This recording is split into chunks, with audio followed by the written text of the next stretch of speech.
Okay, so the first thing I noticed about the TBS Boar Bushcraft knife is the leather sheath that it comes with.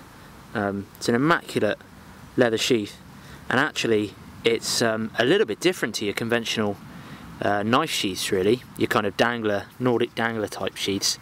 This is, I'm all about practicality when it comes to bushcraft, and I really like this. It's got a nice little slot for the fire steel, and actually just underneath here this can fold out, and there's extra storage just underneath here, which would be great for kind of a DC4, DC3 knife sharpening stone, which could lie flat down there. You could probably put matches and things like that, a bit of cloth, maybe a cleaning cloth or even a bit of char cloth or something like that, that you could put in there.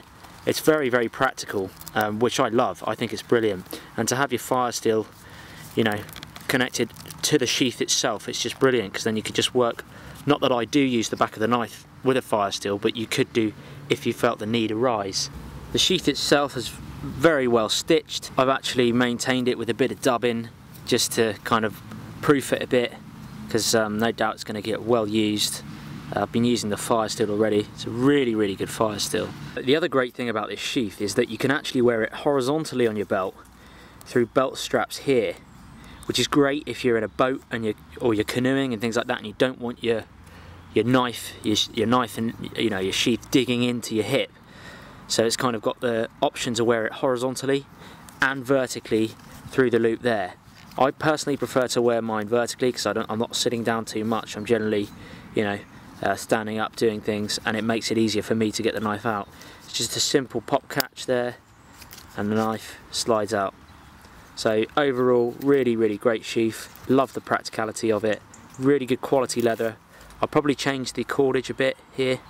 Perhaps put something a bit different on there, but there's options. There's a wide variety of options here. Now let's take a look a little bit closer at the knife itself. Okay, so here's the TBS Boar Bushcraft knife itself. It's an absolutely stunning bushcraft knife. I got this one.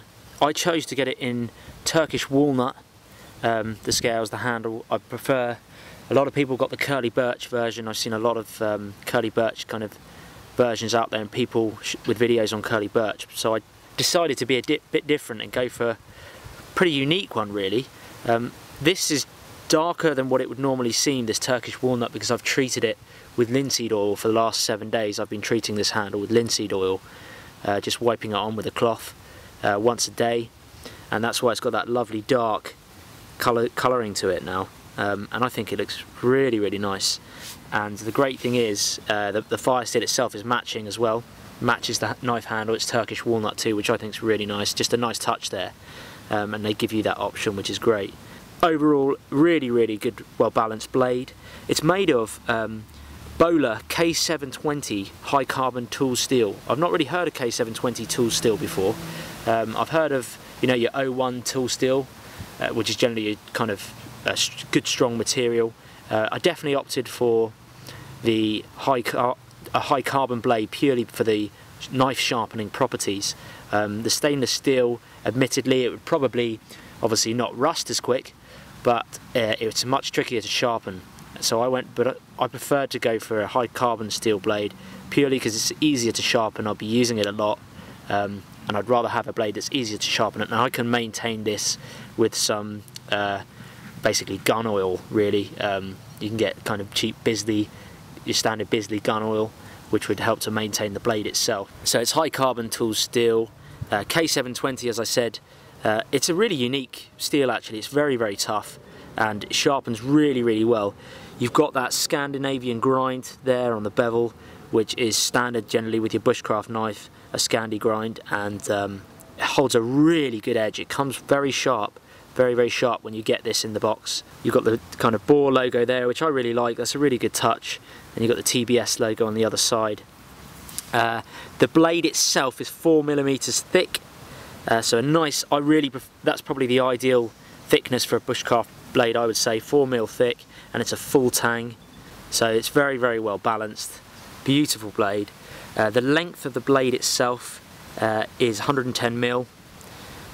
Which is again pretty standard with your bushcraft knife, and then the handle itself is 120mm, which is probably longer than normal bushcraft knives. But for those of you out there with larger hands, it's definitely, you know, it's definitely the knife really that would be ideal suited for people with big hands. However, I'm not a big person, but it's good for me. I chose it as well because of the batoning or batoning that you can use it for. You can hold it right back here and your hands are away from the blade, and then you can use that blade there. Okay, here's the fire steel. As you can see, it's matching Turkish walnut kind of edge handle to it, which I think is really nice touch, goes really well with the blade. Fire steel itself is 9.4mm thick. It's excellent, can produce lots and lots of sparks. It's excellent. With the back of the knife you can produce loads of sparks. However, I'm going to look after my knife. I'm probably not going to use it for fire steel work. I've got other materials that I can use for that. So overall, brilliant. Let's just have a little test out on some wood, perhaps maybe feather some sticks and things like that.